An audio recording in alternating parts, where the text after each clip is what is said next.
নমস্কার বন্ধুরা, কুকিং প্যালেটে তোমাদের স্বাগত। আজকে বানাবো গব্ব মোচার রেসিপি চিংড়ি মাছ দিয়ে। তো মোচাগুলোকে আমি এইভাবে দেখো ছোট ছোট কলা হয়ে গেছে, এটা গব্ব মোচা আমি কেটে নিয়েছি।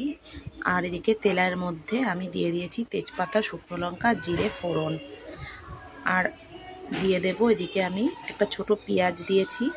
আর পেঁয়াজটাকে কেটে কুচি কুচি করে কেটে তেলের মধ্যে পেঁয়াজ আর আলুটাকে ভেজে নিচ্ছি। আর চিংড়ি মাছটাকেও আমি একসাথেই ভেজে নিচ্ছি, আলাদা করে ভেজে নিইনি। তারপর একটু দিয়ে দেব এখানে অনেকটাই লঙ্কা দেবো, আমি 2 চামচ মতো লঙ্কা বাটা দিয়েছি। আর জিরে বাটা আর আদা বাটা 1/2 চামচ করে দিয়েছি। তারপর আমি দিয়ে দিয়েছি পরিমাণ মতো হলুদ আর স্বাদ মতো নুন। তারপর মশলাটাকে আলুর সাথে ভালো করে কষিয়ে নেব। এবার সেদ্ধ করে রাখা এই কলার মোচাটাকে আমি দিয়ে দিলাম। তারপর একটু কষিয়ে নেব। আর তারপর দিয়ে দেব খুব সামান্য পরিমাণে জল, অল্প জল দিয়ে একটু সেদ্ধ হতে দেব। অলরেডি সেদ্ধ হয়ে গেছে, আলুগুলোকে একটু সেদ্ধ হতে দেব।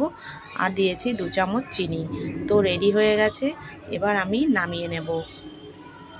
আর এর মধ্যে আমি দিয়ে দেব একটু গরম মশলা বেটে দিয়েছি, এতে গন্ধটা আরও বেশি ভালো লাগে। ঘিও দেওয়া যায়। তো বন্ধুরা, রেডি হয়ে গেছে গব্ব মোচা দিয়ে মোচা চিংড়ির রেসিপি। কেমন লাগলো বন্ধুরা তোমরা জানিও।